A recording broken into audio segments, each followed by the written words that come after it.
Semuanya berubah sejak satu nama ini cedera. Timnas Indonesia sempat diguncang kabar buruk. Pemain kunci di lini belakang tumbang. Dan parahnya, waktu penyembuhannya mepet banget dengan 2 laga paling penting timnas tahun ini. Tapi di tengah krisis, Patrick Kluivert justru nemuin sesuatu. Sesuatu yang bikin sistem timnas Indonesia berubah. Mulai dari pemain yang tak dipanggil 2 laga terakhir, yang tiba-tiba dipantau langsung oleh pelatih, sampai ke seorang pemain muda yang nyaris dilupakan publik. Kini ia langsung dijemput pulang. Dan bukan cuma itu, Patrick akhirnya dapetin striker murni yang selama ini hilang, yang bisa mempertajam lini serang Indonesia saat ini, yang selama ini cuma jadi perdebatan fans. Lalu apakah ini saatnya Indonesia benar-benar ke Piala Dunia? Atau masih ada satu kejutan lagi yang belum kalian tahu?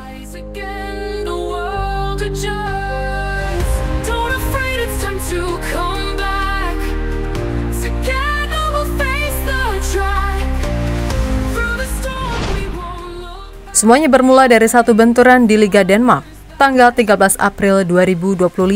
Laga panas antara FC Copenhagen versus Brøndby baru berjalan 23 menit. Kevin Dix, bek kanan andalan timnas Indonesia, ditarik keluar lapangan.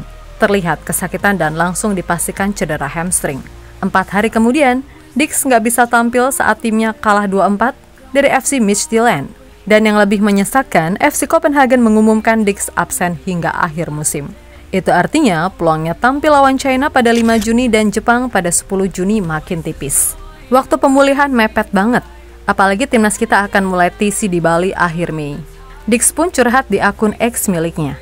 Sejujurnya, memang seperti ini kenyataannya. Saya sangat sedih mendengar berita itu. Saya benar-benar tidak ingin tahun-tahun indah saya di FCK berakhir seperti ini. Saya memilih untuk tetap berharap bahwa ini mungkin bukan akhir. Ya, meskipun tim medis FC Copenhagen memprediksi Kevin Dix akan sembuh pada 25 Mei nanti, tapi ini adalah alarm bagi Patrick Kluivert, karena kita kehilangan pondasi di sisi kanan pertahanan di saat kita butuh kestabilan, karena 2 laga tersisa adalah laga hidup mati.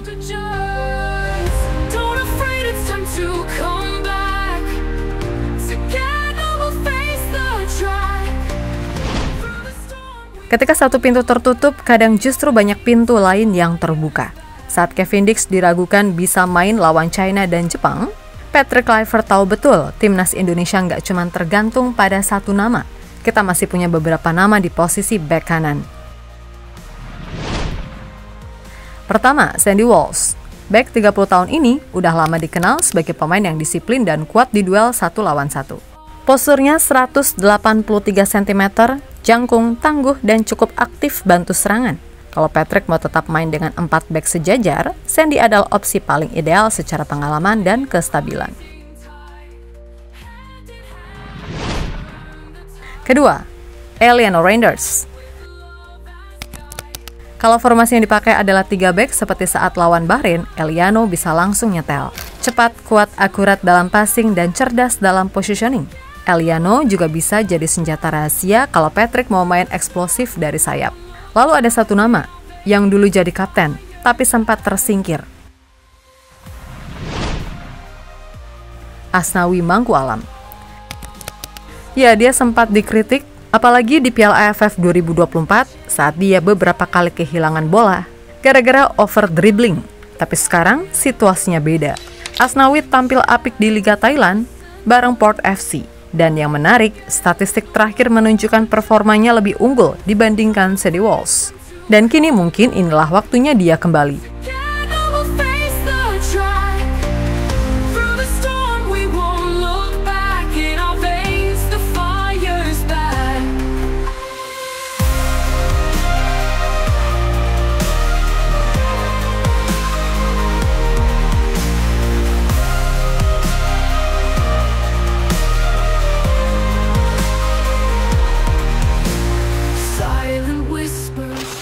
Di sisi lain, ketika kekuatan utama absen, Patrick justru menemukan 2 senjata baru yang selama ini tersembunyi.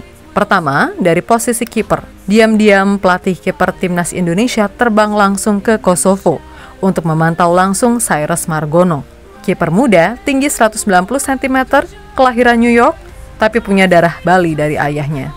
Bukan jalur naturalisasi panjang, Cyrus langsung jadi WNI lewat Kemenkumham karena status dui kewarganegaraan.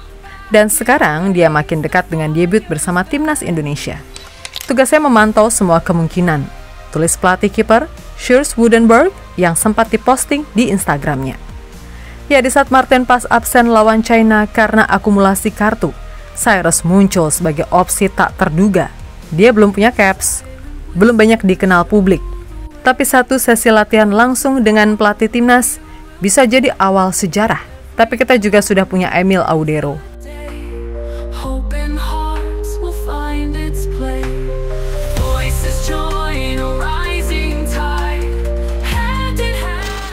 Dan dari lini depan muncul satu nama yang langsung pasang emoji Garuda. Ia adalah Dean Zandbergen, striker 23 tahun, 188 cm, postur jangkung, tajam di udara. Dikabarkan ia sudah bicara langsung dengan pihak PSSI, sudah komunikasi dengan Hamdan Hamedan dan Fardi Bahdim.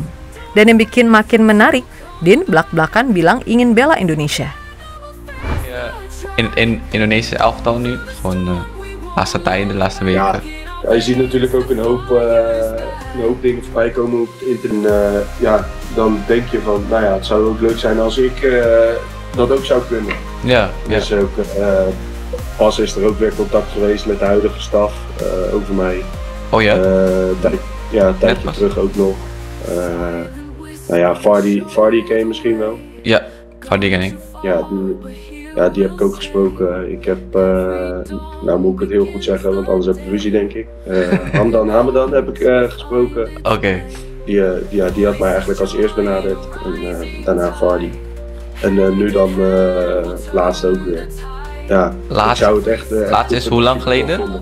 Hoe lang geleden is het laatst? Nou, dat is... Dean tahu apa yang Indonesia butuhkan.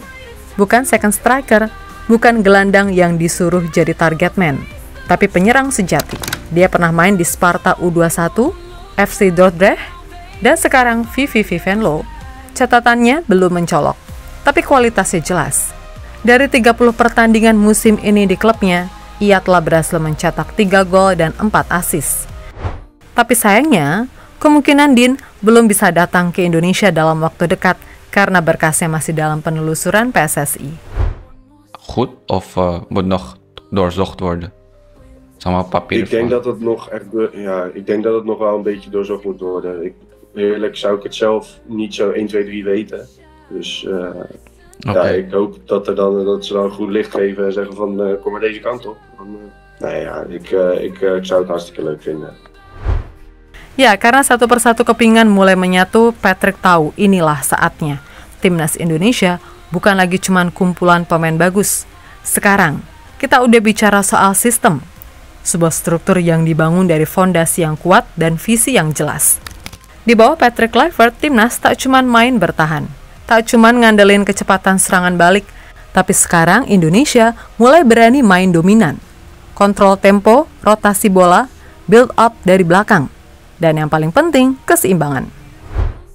Di lini belakang, solusi makin matang.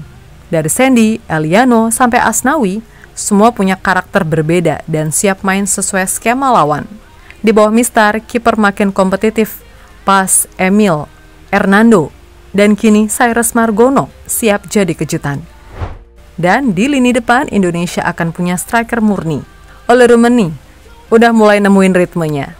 Tapi ke depan, nama seperti Dean Zandbergen bisa jadi game changer.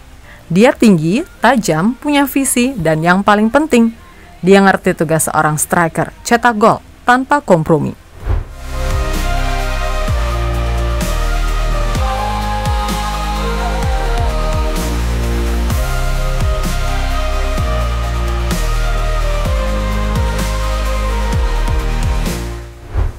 Dan ketika sistem itu mulai bekerja, dampaknya bukan cuma terasa di dalam negeri, tapi juga keluar.